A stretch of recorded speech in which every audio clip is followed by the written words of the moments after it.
Hello, Foxpack, and welcome back to Doki Doki Literature Club. Now, I'm gonna try and not to joke at all this one, because, I just don't want to. Anyway, what do you mean? Between Yuri and Natsuki. Does that kind of thing happen often? No. That's really the first time I've seen them fight like that. I promise they're both wonderful people. You don't hate them, do you? No, I don't hate them. I just wanted your opinion, that's all. I can see why they'd make good friends with you. Phew. SoulFoxie, it's nice that I get to spend time with you in the club. But I think seeing you get along with everyone is what makes me the happiest. Yeah, definitely. And I think everyone really likes you too. That's to be debated. Every day is going to be so much fun. Looks like Sayori still hasn't caught on to the kind of situation I'm in. Sure, being friends with everyone is nice, but is it?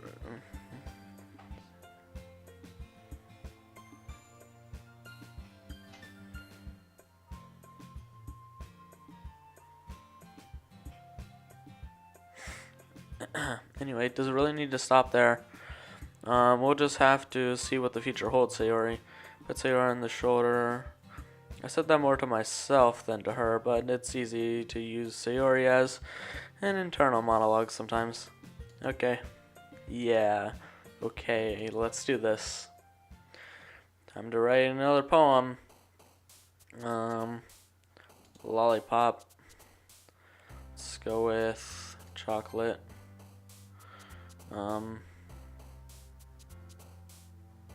Intellectual. Vanilla.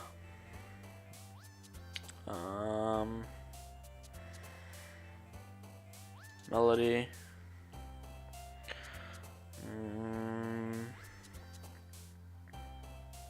Giggle. Sugar. Blah blah blah. Desire. Bliss, play, unrequited, shame, insight, charm. This charm.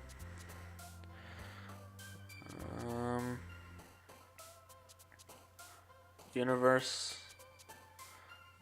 Kawaii. Milk.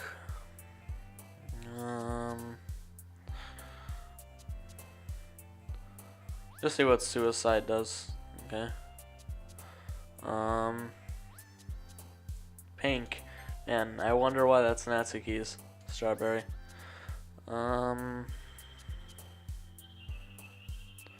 Unstable? Nah.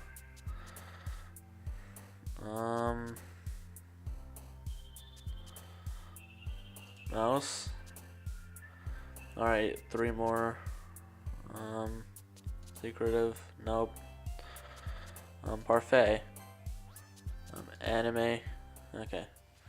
I think that was Natsuki's. Another day passes and it's time for the club meeting already. I've gotten a little more comfortable here over the past couple days. Entering the club room, the usual scene greets me. Hi, SoulFoxie. Yo, Sayori. Looks like you're in a good mood today. I'm just still not used to you being in the club being in the club, that's all. I see. That's a pretty simple thing that's a pretty simple thing to get you in a good mood. Okay. But I guess it's always the simple things with you anyway. Speaking of which, I'm kinda hungry. Will you come with me to buy a snack? No thanks. That's not like you at all. I have my reasons, man. Why don't we take a look at your purse, Sayori? Why that all of a sudden? No reason, really. I just wanted to look at it. Sayori nervously retrieves her coin purse. She fumbles with the latch and gets it open. Then she turns it upside down and lets its contents spill onto the desk. Only 2 small coins fall out. I knew it.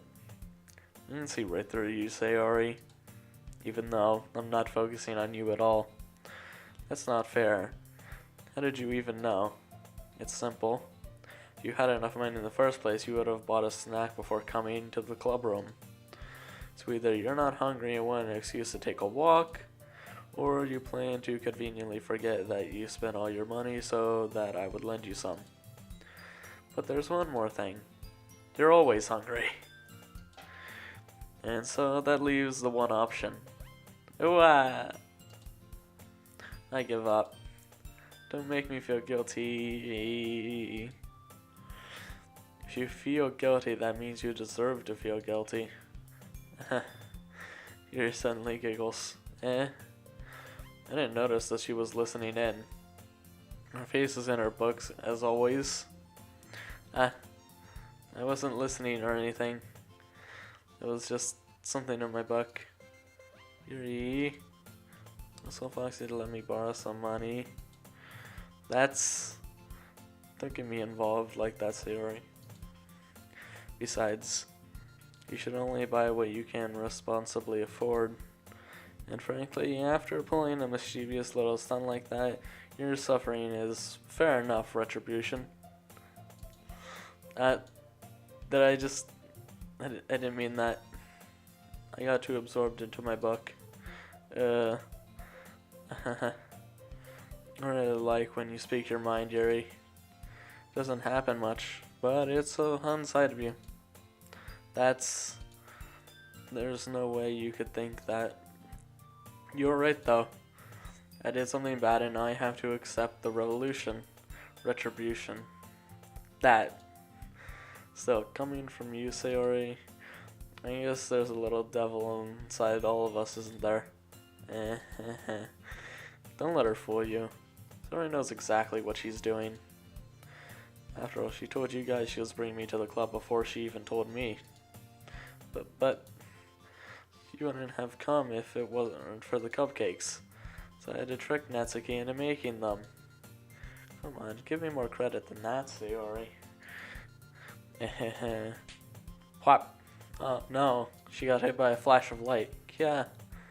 I don't know, or something smacks Sayori in the face and tumbles onto the desk. Ow. What was... a cookie. Sure enough, it's a giant cookie wrapped in plastic. Sayori glances around. Is this a miracle? It's because I paid my retribution. Actually, that one almost worked. I was just gonna give it to you, but then I heard you blab about the cupcakes. It was totally worth seeing your reaction, though. Natsuki, that's so nice of you.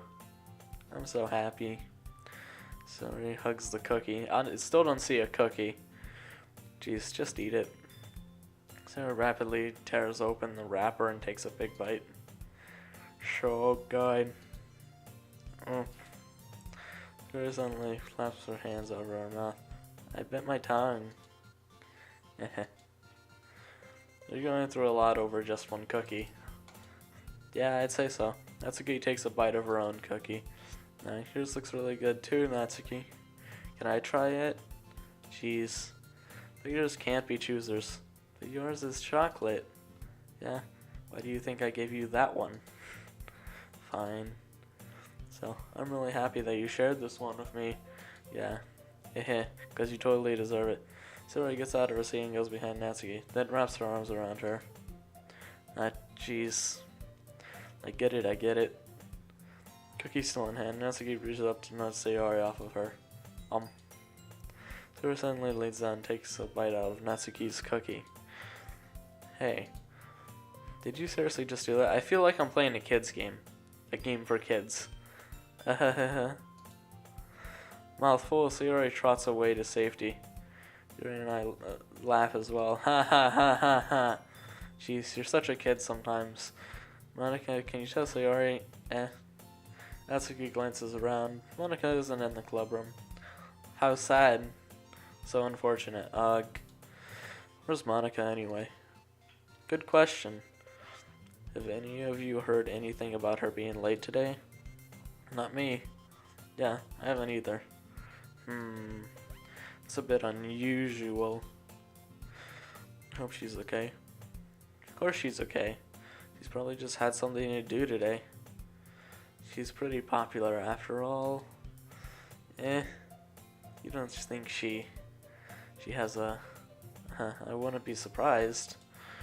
She's probably more desirable than all of us combined. Yeah, I wouldn't say so, actually. That's a complete lie. That's true. Excuse me? Suddenly the door swings open. Sorry, I'm super sorry. There you are. Only like 2 minutes late. I didn't mean to be late.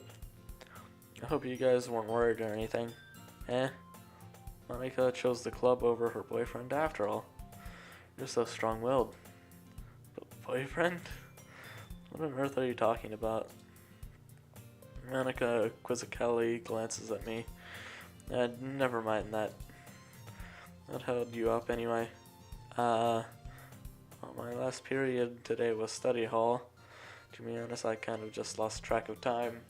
Yeah, makes perfect sense. That makes no sense though. No, it totally does. You would have heard the bell ring at least. I must not have heard it since I was practicing piano. Piano? I wasn't aware you played music as well, Monica. I don't really. I kind of just started recently. I've always wanted to learn piano. That's so cool. We should play something for us, Monica. Monica looks at me. Maybe once I get a little bit better, I will. Yay. That sounds cool. I'd also look forward to it. Is that so? In that case, I won't let you down, SoulFoxie. Monica smiles sweetly. I didn't mean any pressure or anything like that. Don't worry. I've been practicing a whole lot recently. Yeah, that's there though. And I'd really love the chance to share once I'm ready. I see. In that case, best of luck. Thanks. So I didn't miss anything, did I? Not really, just get off the screen, please. I choose to leave out Sayori's mischievous escapade. I'm sure Natsuki will end up complaining to her anyway. It looks like everyone has already settled down. Sayori somehow already finished her entire cookie.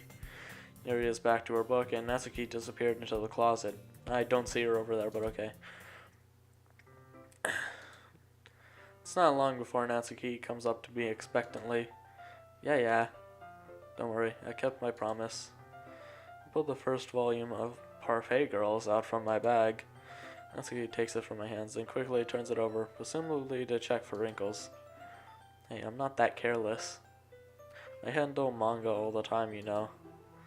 I just wanted to make sure. Can you blame me for being paranoid? I don't give people my manga every day, you know. It's true. I don't blame you.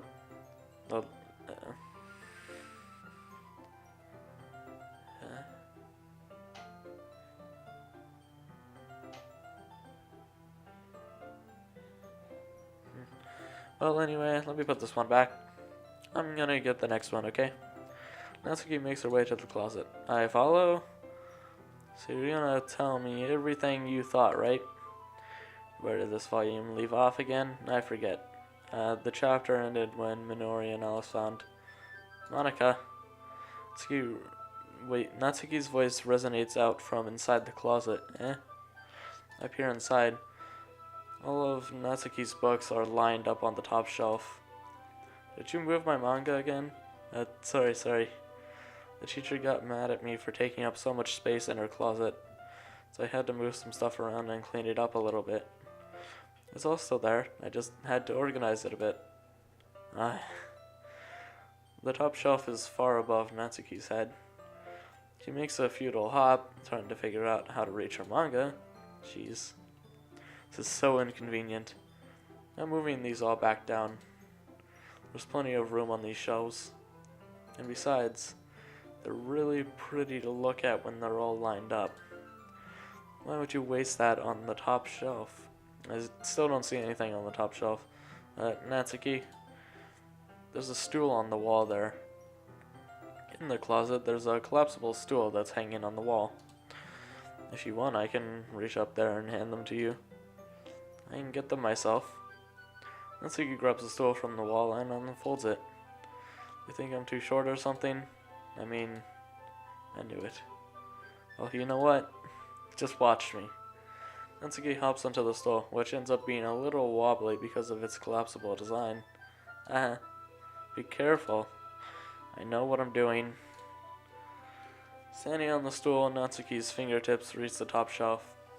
The stool would be enough for me to easily grab the books, but Natsuki's being stubborn as usual. Natsuki uses her fingers to scoot one of the smaller boxes to the edge of the shelf. See? Yeah. The box suddenly tips. Natsuki barely catches it before it falls to the floor. The stool wobbles. Losing balance, Natsuki hops off the stool. Thankfully, she was able to stay on her feet. She holds the box triumphantly. There. Having almost fell, Natsuki is a bit shaken up. Jeez. No need to prove yourself to me. There's no way you'll be able to get the bigger boxes like that. I can reach them, so I said I can do it. I don't want your help, okay? I'm gonna get a chair, so just hang on. Natsuki forces her way past me out of the closet. Let's see. Classroom chairs have the desk attached, so they're too inconvenient to fit in the closet. Aha! Natsuki trots over to the teacher's desk, which has a computer chair behind it. She rolls it on its wheels back over to the closet. It's a little dangerous since the chair swivels and rolls, but I've already learned my lesson, so I keep my mouth shut. Natsuki climbs into the chair and slowly balances onto her feet. Since she refuses my help, I take a seat with my back against the side of the doorway and simply watch. Hey, another nice picture. How great. Aha, there we go. See, I can easily do it now. Natsuki grabs a stack of manga and bends down to put it on the shelf below. Wah. Yeah, look at that confident, triumphant face, though. The chair swivels. Natsuki catches herself on the shelf. What are you doing? Can you at least hold the chair steady instead of sitting doing nothing? Who was it who told me not to help? Yeah, I got you. I hold the chair while Natsuki reaches back up. I can almost see up her skirt. Amazing. Gah. I forced myself to turn away. Natsuki seriously didn't think this through. Once she realizes I'll be dead. Hup. Natsuki wraps her arms around the Parfait Girls box set, easily the largest one on the shelf.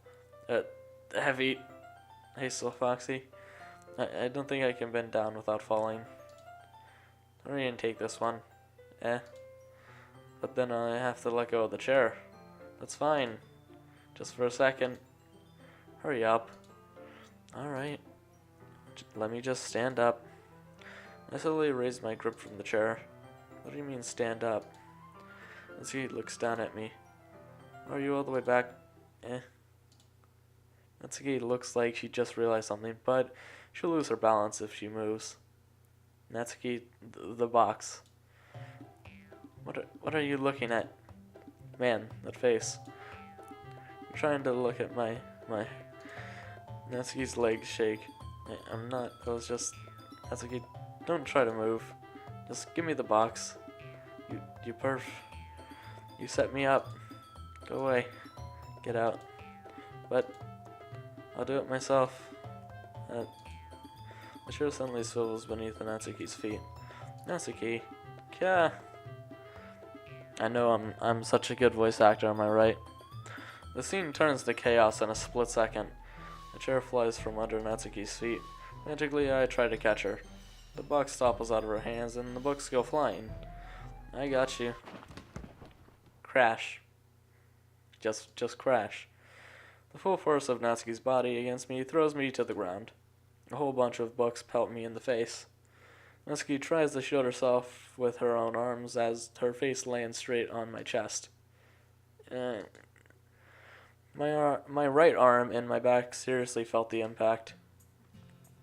Slowly Natsuki comes to her senses. She presses her arms straight into me to prop herself up. Natsuki seems to realize that it's not the floor that's beneath her. Good. Gross, gross. Gak. A fist pounds into my chest. Natsuki then hoists herself to her feet. What were you thinking? You sicko? Everything okay over here? I heard a loud noise. Yeah, 'cause they're totally not in the exact same classroom. Monica suddenly peers in. Monica? See what happens when you put the manga on the top shelf? Are you trying to kill your club members or something? Jeez. No. Sorry. Oh, and one more thing. It seems like your most recent member is a total pervert. So I hope you're happy. It didn't. Somehow it's impossible for me to explain this whole bizarre situation to Monica. I didn't do anything, I swear. I know, don't worry. Monica says that quietly to me. Looks like I'm off the hook. Oh no. My. I look down. Natsuki is kneeling on the floor, holding one of the books that are scattered all over. There's a large diagonal crease along the page that she's desperately trying to smooth out. It must have landed on the page. Yeah, we got that, Sherlock. Natsuki tries a bit more to fix the crease, but she can't get it out. Suddenly she gives up and slams the book shut, then throws it to the floor. Instead of continuing to yell, she just lowers her head.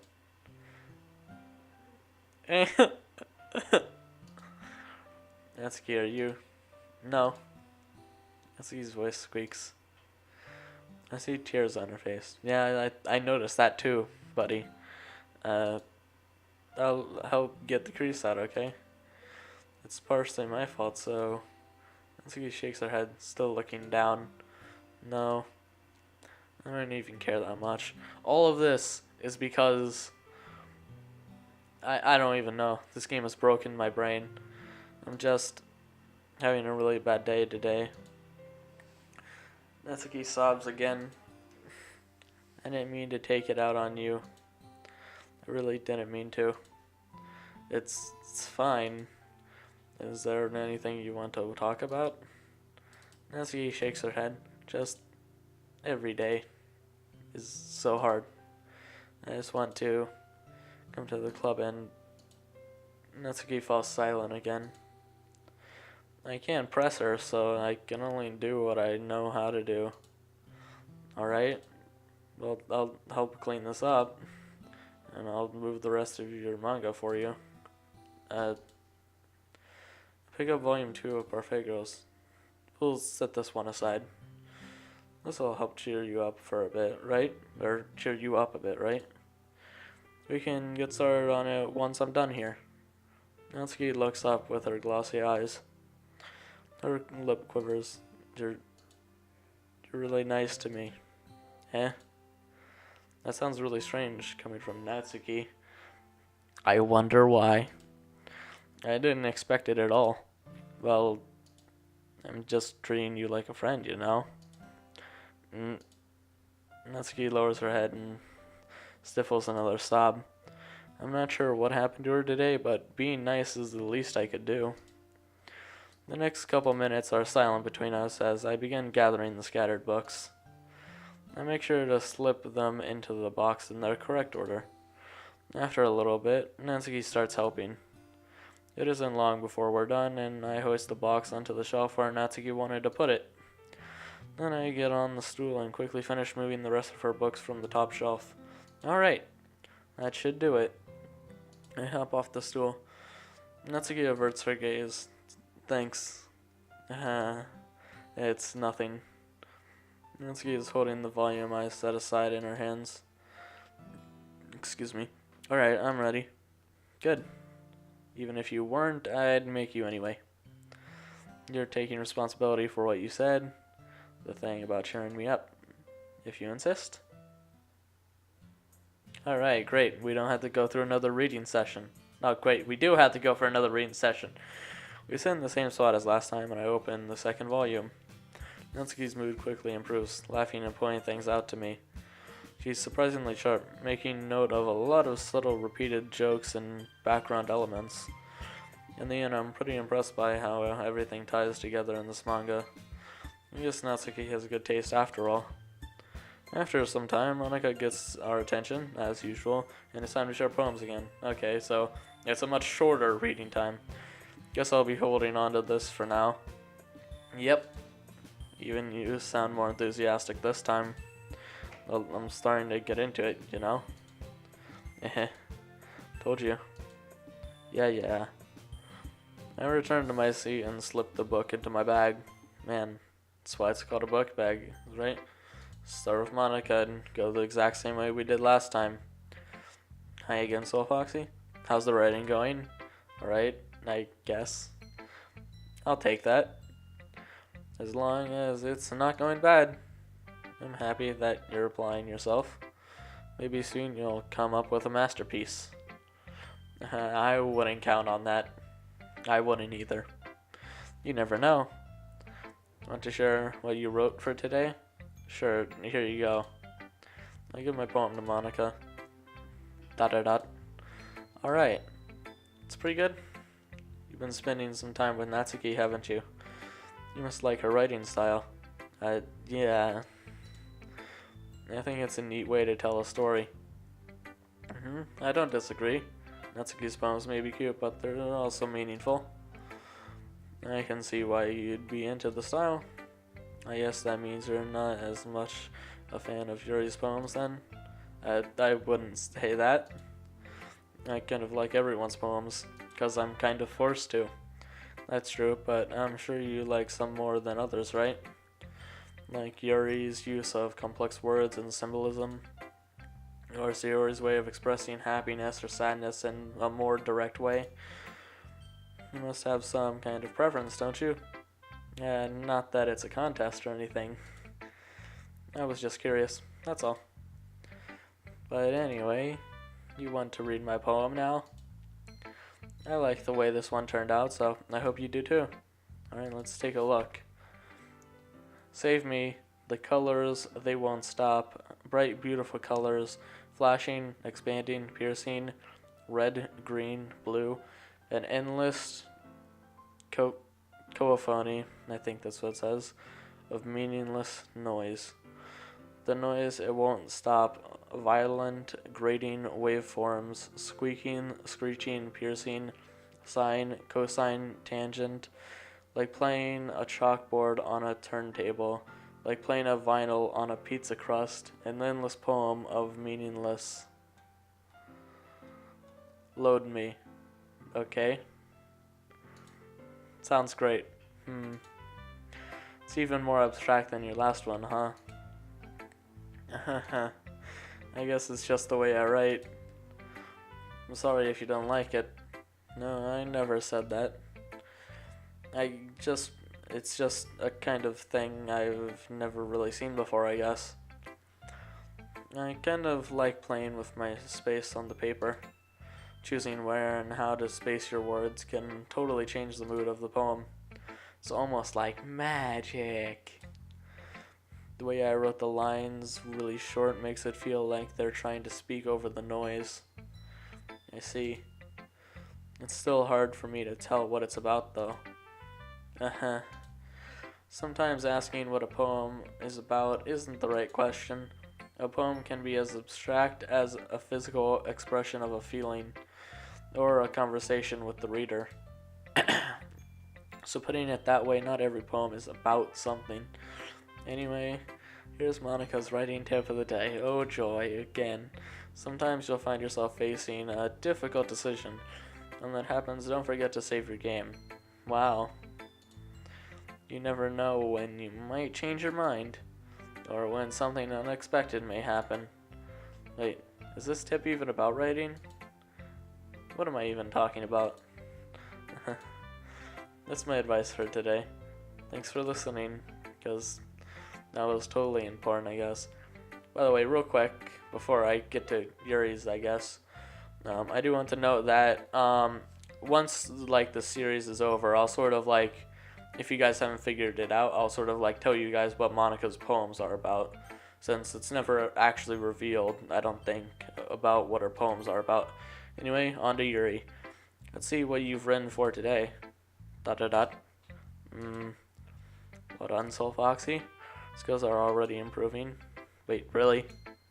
Thanks, Yuri. Coming from you, that means a lot. It's nothing. I'm just happy to help inspire fellow writers. I know you're new to this, so don't worry so much if it seems like you can't get your poem to feel perfect. Sorry if my voice is like thrashed, guys. You don't need to be afraid to be a little more daring. Metaphors can go a long way. Don't feel like you need to work your brain like turning a bunch of gears. Try letting your mind wander through your feelings, okay? And write down the things you see and hear. That's one way to truly enable your reader to see into your mind. It's a very intimate exercise. I see. That's a certainly interesting technique. Thanks for sharing. I have, well, an example of that if you'd like to read it. Of course. Is this the poem you wrote for today? Yuri nods and timidly hands me your poem. The raccoon. It happened in the dead of night while I was slicing bread for a guilty snack. My attention was caught by the scuttering of a raccoon outside my window. Not sure if that's what it says. That was, I believe, the first time I noticed my strange tendencies as an unordinary human. I gave the raccoon a piece of bread, my subconscious well aware of the consequences, well aware that a raccoon that is fed will always come back for more. The enticing beauty of my cutting knife was the symptom. The bread, my hungry for curiosity, the raccoon, an urge. The moon increments its phase and reflects that much more light off of my cutting knife. The same light that glistens in the eyes of my raccoon friend. I slice the bread, fresh and soft. The raccoon becomes excited, or perhaps I'm merely projecting my emotions onto the newly satisfied animal. The raccoon has taken to following me. You could say that we've gotten quite used to each other. The raccoon becomes hungry more and more frequently, so my bread is always handy. Every time I brandish my cutting knife, the raccoon shows me its excitement. A rush of blood. Classic Pavlovian conditioning. I slice the bread and I feel myself again. I was a little more daring with this one than yesterday's. I can see that. It's a lot more metaphorical. Sorry about that. I don't know if it's my fault, but I can't begin to imagine what this poem is about. That's right. It's a bit closer to my preferred writing style. Using the poem as a canvas to express vivid imagery, and conveying emotions through them. Yeah, if I take it at face value, then I can't even figure out what it's supposed to mean. Well, I think it's something that different people can relate to in their own way. I wanted to express the way it feels for me to indulge in my more unusual hobbies. It's those sorts of things I'm usually forced to keep to myself, so I sometimes enjoy writing about them. Why do you keep them to yourself? Because they're embarrassing? To you, everything's embarrassing, and people would make fun of me. Don't you have anything like that, SoulFoxie? Well, there's my commentary. Yeah, I guess I do. I feel like everyone has a little something like that. The best we can do is respect each other and our individualities. Even if it's difficult sometimes and some things make us uncomfortable. After all, if I hadn't learned to embrace my own weirdness, I would probably hate myself. I might be ranting a little bit now, but I'm glad that you're a good listener. Alright, cool. Story time. Da-da-da. Oh, I like this one, SoulFoxie. It has some nice feelings in it. I'm glad. Does that mean it's better than yesterday's? Let me think. I don't know. I guess I like them both. That's not very helpful, you know. Well, I'm not very good at figuring out if poems are good or bad. But that's why I just go by my heart. If it makes me feel things, then it must be a good poem. I'm not sure that's exactly how it works. Then again, I guess conveying feelings is a pretty important part of this whole thing. Yeah, maybe. Honestly, I don't even know what kind of writing you like in the first place. Yeah, me neither. Why don't you at least try giving it some thought? You want to write something for me? That's so sweet. Yeah, right. But you're always thinking about other people. You need to think about yourself once in a while. If you don't, you might end up getting hurt at some point. Man, that face though. Well, I don't really know what you mean, but I'll try to keep it in mind. Yeah, with that derp face, I don't feel confident that you actually will. Well, whatever. Anyway, let's see. I guess I like happy poems. Wait, sometimes I like sad poems too. Sometimes a little bit of both. There's a word for that, right? What's the word I'm looking for? Bittersweet? Yeah. I like things that are happy and things that are sad. Happy and sad? I can't see you liking something sad, Sayori.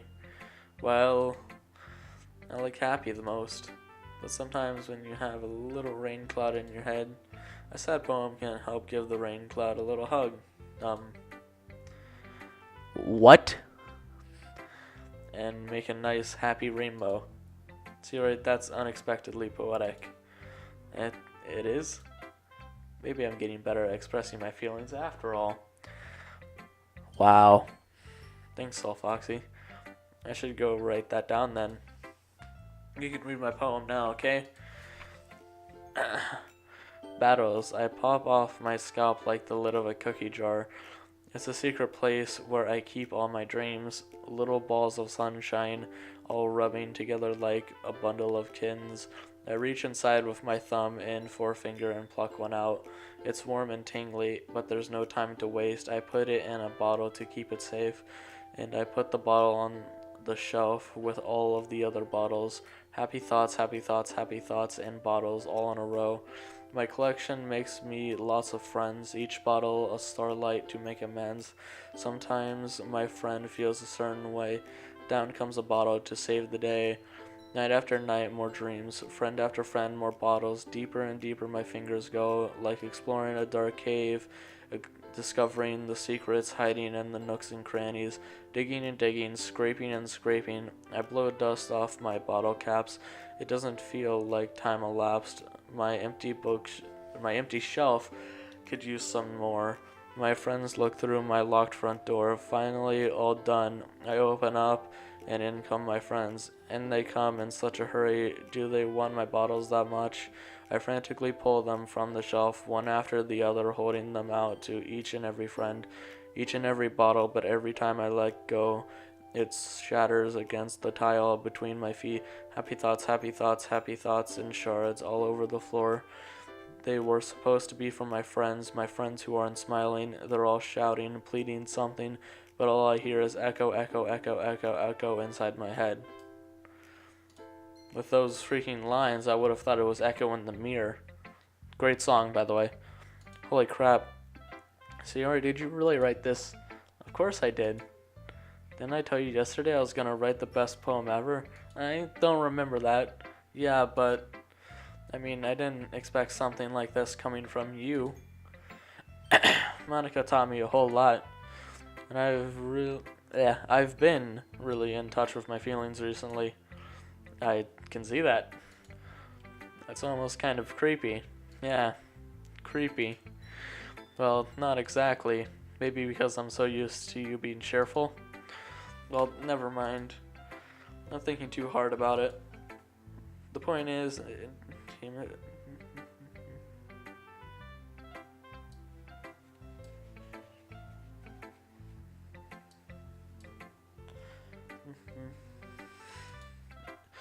Thanks. I feel like I was meant to express myself this way. It even helps me understand my own feelings a little bit better. Okay then? Writing is like magic. You've gotten pretty passionate about this, huh? I hope you keep it up. Yeah. Writing's the best. I'm gonna keep writing until I die. That doesn't sound good. Don't get ahead of yourself. Siri's always had a habit of getting obsessed with something before dropping it no more than a week later. I wonder if this is one of those times. But seeing the passion in her eyes makes it hard for me to be pessimistic. Natsuki time. Natsuki reads my poem. She keeps glancing at me, then back at the poem. By now, she must have read it more than once. Is it that bad? No, it's not. It's good. It's really good, okay? There, I said it. This wasn't supposed to happen at all. Why can't you just be bad at this? My poems are supposed to impress you, not the other way around. You're trying to impress me? Obviously. You think I'd let you enjoy Yuri's writing more than mine? Give me a break. Well, in that case, what's the problem with me trying to impress you? I'll tell you. Natsuki's face freezes, like she just realized something. You're trying to impress me? Natsuki vigorously scans her eyes over my poem one more time. Then the poem slips out of her hands and flutters to the floor. I have to use the bathroom. Red-faced Natsuki quickly walks out of the room. Hey, SoulFoxie. Did you do something to Natsuki? I just saw her rush out like that. You didn't do anything terrible, did you? No. I just told her that my voice gets caught in my throat. There's no way I could tell Monika that I'm trying to impress Natsuki. Monika sees the poem laying on the floor and swiftly picks it up. She skims over it a second time, her smile not fading from her face. She's not smiling to begin with. I see. At first I just thought you liked her writing style, but you wrote this for Natsuki, didn't you? I mean, not really. In fact, didn't she like your poem a lot the other day too? I'm surprised you know her taste so well already. Yeah, wonder why. Are you sure you're not cheating, SoulFoxie? Cheating? What do you mean by that? Never mind. I'm just kidding. I didn't understand Monika's joke at all. Anyway, how do you think Natsuki feels about you? Oh, you don't need to answer that. It was just something for you to think about. Hey. Natsuki comes up and snatches the poem out of Monika's hands. Neither of us had noticed her re-enter the classroom. Did you read this, Monika? Of course, I liked it. You should really stop reading things that aren't for you, you know. You have a bad habit of doing that. SoulFoxie wrote this poem. And we're supposed to share with everyone, right? Natsuki freezes. She apparently forgot that my poem is technically for everyone to read. Okay, well, I think SoulFoxie is done sharing this poem with everyone. It's not like anyone would want to read this anyway. In fact, I'm just going to hold on to this. If you insist. What? Why are you looking at me like that? Like what? Never mind. Well, I guess Natsuki has my poem now. Not that I really planned on keeping it. Anyway, read my poem now. And no, I won't let you keep it. This is my only copy. Amy likes spiders. You know what I heard about Amy? Amy likes spiders. Icky, wriggly, hairy, ugly spiders. That's why I'm not friends with her. Amy has a cute singing voice. I heard her singing my favorite love song. Every time she sang the chorus, my heart would pound to the rhythm of the words, but she likes spiders. That's why I'm not friends with her. One time I hurt my leg really bad. Amy helped me up and took me to the nurse. I tried not to let her touch me. She likes spiders, so her hands are probably gross. That's why I'm not friends with her. Amy has a lot of friends. I always see her talking to people. She probably talks about spiders. What if her friends start to like spiders too? That's why I'm not friends with her. It doesn't matter if she has other hobbies. It doesn't matter if she keeps it private. It doesn't matter if it doesn't hurt anyone. It's gross. She's gross. The world is better off without spider lovers, and I'm gonna tell everyone. Okay then. Not bad, right? And it's quite a bit longer than yesterday's. Yesterday's was way too short. Yeah. I was just warming up. I hope you didn't think that was the best I could do. No, of course not. Anyway, the message is pretty straightforward in this poem. I doubt I have to explain it. Sometimes you explain complicated issues with much simpler analogies. It helps people realize how stupid they're being. Like anyone would agree that the subject of this poem is an ignorant jerk. Do you even know people like that? Of course. It's about how everyone thinks that doesn't matter. It can be about anything. I wrote it to be easy to relate to. Everyone has some kind of weird hobby or guilty pleasure. Something you're afraid if people find out, they'd make fun of you or think less of you. But that just makes people stupid. Who cares what someone likes as long as they're not hurting anyone and it makes them happy? I think people really need to learn to respect others for liking weird things. That's funny. You wrote about something similar today. Huh? Did you say Yuri? Yeah. She said her poem was about an unusual hobby of hers. I didn't really get it, but she said something similar to you. That people shouldn't make each other feel insecure about those things. Really? Well, I mean, yours is pretty weird, so I wouldn't doubt that she has some weird hobbies. Not that there's anything wrong with that. That's not like I would judge her or anything. Natsuki has trouble finding words. I guess I should try not to be so mean to her. If she feels insecure about her weird behaviors and stuff, I mean, I always hate people who make me feel insecure. And Yuri made me feel insecure yesterday. But the way you put it, it sounds like she's learned her lesson. Well, I would say so. Even if her writing style is really different, I'm sure she'll appreciate the message in your poem. You know, I'm glad that you can appreciate this kind of writing. I mean, I know I was talking about that yesterday, but I've been enjoying sharing my writing with you, so... So consider yourself lucky, okay? Well, thanks for being honest. Well, what's that supposed to mean? I'm always honest. Jeez. Just look forward to tomorrow too, okay? Alright, I will. Okay, everyone. We're all done reading each other's poems, right? I have something extra planned today, so if everyone could come sit at the front of the room. Is this about the festival? Well, sort of. Do we really have to do something for the festival? It's not like we can put together anything good in just a few days. We'll just end up embarrassing ourselves instead of getting any new members. That's a concern of mine as well. I don't really do well with last-minute preparations. Don't worry so much. We're going to keep it simple, okay? We don't need much more than a few decorations. Sarah has been working on posters and I've designed some pamphlets we can give out during the event. Okay, that's great and all, but that doesn't tell us what we're actually going to be doing for the event. Sorry, I thought you heard about it already. We're going to be performing.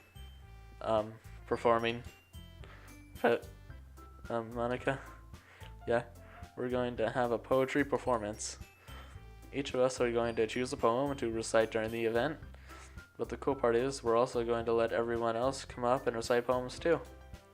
Sierra is putting it on all the posters in case anyone wants to prepare ahead of time. Sierra, who's been coloring a poster, holds it up for us to see. Are you kidding me, Monica? You didn't already start putting those posters up, did you? Well, I did. You really think it's that bad of an idea? Well, no. It's not a bad idea, but I didn't sign up for this, you know? There's no way I'm going to be performing in front of a group of people like that. I agree with Natsuki. I could never in my life do something like that. Actually, I have to agree with the characters on this one. I have some huge stage fright. Imagining that Yuri shakes her head in fear. Guys. No, Sayori. I understand where they're coming from. Remember that Natsuki and Yuri have never shared their poems with anyone until just a couple of days ago. It's a lot to ask for them to recite their poems out loud to a whole room full of people. I guess I kind of overlooked that. So I'm sorry. ... But I still think we should give it our best. We're the only ones responsible for the fate of this club. If we start the event and each put on a good performance, then it will inspire others to do the same. And the more people who perform, the better we'll be able to show everyone what literature is all about. Yeah. It's about expressing your feelings, being intimate with yourself, finding new horizons, and having fun. That's right. I thought it was about just writing poems. That's what this game implies it as. And it's those reasons that we're all in this club today. Well, I mean, I was forced in. Don't you want to share that with others? To inspire them to find the same feelings that brought you here in the first place? I know you do. I know we all do. And if all it takes is standing in front of the room for 2 minutes and reciting a poem, then I know you can do it. Da-da-da. Natsuki and Yuri remain silent. Sayori looks worried. I guess that leaves me no choice. I agree. I don't think it's too much to ask. I think that Sayori and Monica have been trying really hard to get new members. The least we can do is help them out a little bit.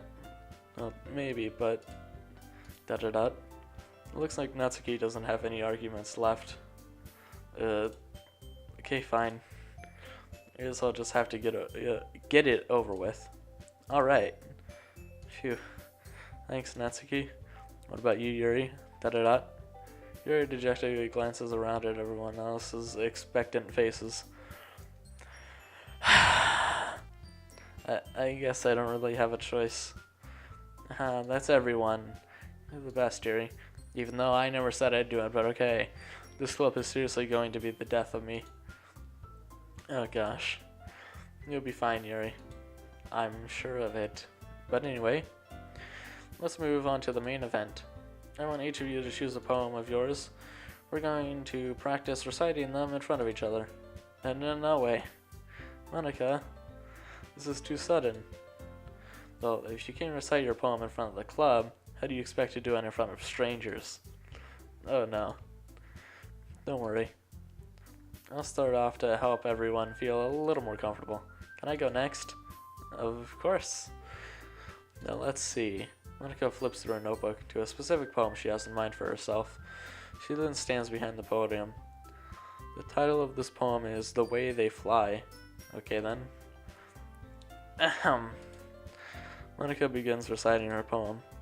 Her clear, confident voice fills the room. More than that, her inflection is pristine.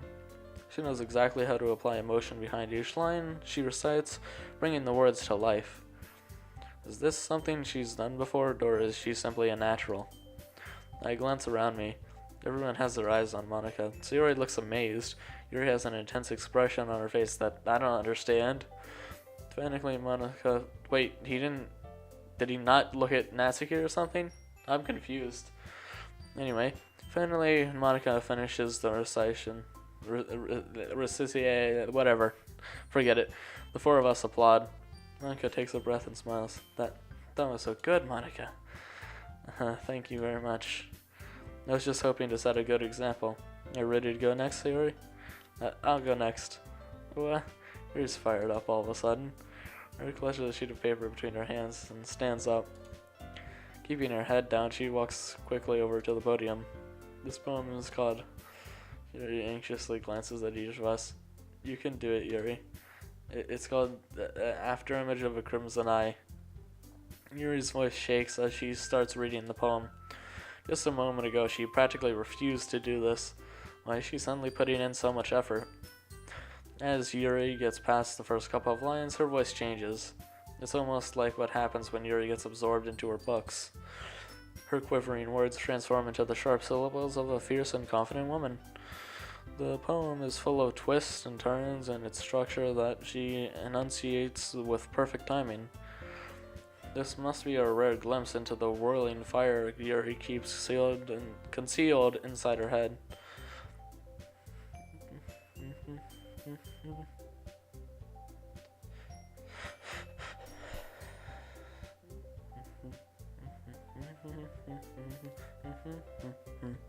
Anyway, suddenly she's finished. Everyone is stunned. Yuri snaps back into reality and glances around her, as if she bewildered even herself. It's up to me to save this situation. I'm the first to start applauding. Everyone joins me afterward, and we give Yuri the recognition she deserves. It's not that we didn't want to applaud for her, but we were caught so off guard that we must have forgotten. As we applaud, Yuri holds the poem to her chest and rushes back into her seat. Yeah, that was really good. Thank you for sharing. Looks like Yuri is down for the count.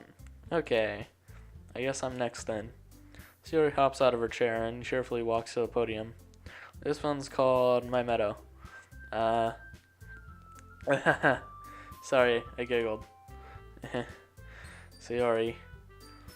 It's a lot harder than I thought. How did you guys do it so easily? Try not to think of it like you're reciting to other people. Imagine you're reciting it to yourself, like in front of the mirror or in your own head. It's your poem, so it'll come out the best way that way. I see. Okay then. Sarah begins her poem. Somehow it feels like her soft voice was made as a perfect match. The poem isn't aimlessly cheery like Sayori is. It's serene and bittersweet. If I were to read this on paper, I probably wouldn't think much of it. But hearing it come from Sayori's voice almost gives it a whole new meaning. Maybe this is what Sayori meant when she said she likes my poems. It's like I get to reach more deeply into someone I thought I knew through and through. Sayori finishes and we applaud. I did it. Good job, Sayori. Even SoulFoxie liked it. Yeah, that wasn't a choice. I guess that's a good sign. What does that even mean? It came out nicely, Sayori. The atmosphere of the poem fits you really nicely. But it might be that other poems wouldn't work quite as well with that kind of delivery. Yeah, I don't really understand. In other words, I've seen poems of yours where that sort of gentle delivery wouldn't work as well. They might need a little more force behind them, depending on what you're reading. Oh, I know what you mean. Well, I've been practicing that kind of thing. It's just embarrassing to do in front of everyone. The next time I'm going to make you pick a poem that challenges you a little more. We don't have much time before the festival, you know? Okay then. Now who's next? Natsuki? Don't make me go before SoulFoxie. It's not like I can compare to you guys anyway. Might as well let SoulFoxie lower everyone's standards a little. I know I've only played this game like twice, but that's hilarious. Natsuki, it's fine. I might as well get it over with. But it's not like I have much of a selection of what to read. I'll just have to go with what I wrote for today. I stand up and step in front of the podium. Everyone has their eyes on me, making me feel terribly awkward. I recite my poem. Since I'm not exactly confident in my own writing, it's hard to put energy into it. Despite that, once I finish, I receive applause anyway. Sorry, I'm not really as good as everyone else. Don't worry about it so much. I think it's less about your abilities and more about your lack of confidence in your writing. That's something that'll improve over time, though. Yeah, maybe. Alright then. That just leaves you, Natsuki. Yeah. I'm going. Natsuki begrudgingly gets out of her seat and makes her way to the podium. This poem is called... It's called... Why are you all looking at me? 'Cause you're presenting. Anyway, the poem is called Jump. Natsuki takes a breath. When she starts to sign the poem, her sour attitude disappears a little. Well, she's still a little unenthused. Her poem has a rhythm and a rhyme to it. Oh man. Wow, amazing. It's Natsuki's trademark style, and it works surprisingly well when spoken aloud. The words feel like they bounce up and down, as if giving life to the poem. Well, it is called Jump. Natsuki finishes, and everyone applauds. She huffs back to her seat. That wasn't so bad, was it? Easy for you to say. You'd better not make me do that again. Well, you at least feel prepared enough to recite a poem in front of other people? I mean, doing it in front of other people will be way easier. I can put on whatever face I want for other people. When it's just my friends, it's just embarrassing. That's a surprise, Natsuki. I think it would be the other way around for me. That's just how it is, so... Well, I guess in that case, you won't have much to worry about for the festival. That's it. I want to thank everyone for coming through. It might be hard, but I hope that you all have an idea of what's of what it's like now. Make sure you pick a poem and get enough practice before the festival, okay? Sorry guys, my voice is really thrashed. I'll be making pamphlets, so let me know ahead of time what you'll be reciting. Jeez. I should probably find some other poem to recite instead. That's fine too. It doesn't have to be your own. I'm really pleasantly surprised that you're putting in all this effort for the club. It makes me really happy. Yeah, no problem. Okay, everyone. I think that's about it for today. I know the festival is coming up, but let's try to write poems for tomorrow as well. It's been working out really nicely so far, so I'd like to continue that. As for the festival, we'll finish planning tomorrow, and then we'll have the weekend to prepare. Monday's the big day. I can't wait. I can do this. I can do this. Alright? Now stand up. There's no way I'll be able to find the same enthusiasm as Sayori and Monica, but I'll do my best to get through it. If it's for the sake of the club and impressing Monica, then I'll have to do my best. I'd rather impress literally anyone else. Ready to go, Sayori? Yep. Look at you two, always going home together like that. It's kind of adorable, isn't it? Jeez, guys. Don't make such a big deal out of it. It must be a little nice, though. Well, how am I supposed to respond to that? It's okay, SoulFoxie. You don't have to say it. Whatever. Let's go. Ready. And with that, I think I'll end it here, guys. So, anyway, I'm sorry if this video is long again. I tried to make it a bit shorter by taking it more seriously for the second time and less focused on jokes. But anyway, I will see you later, Foxpack.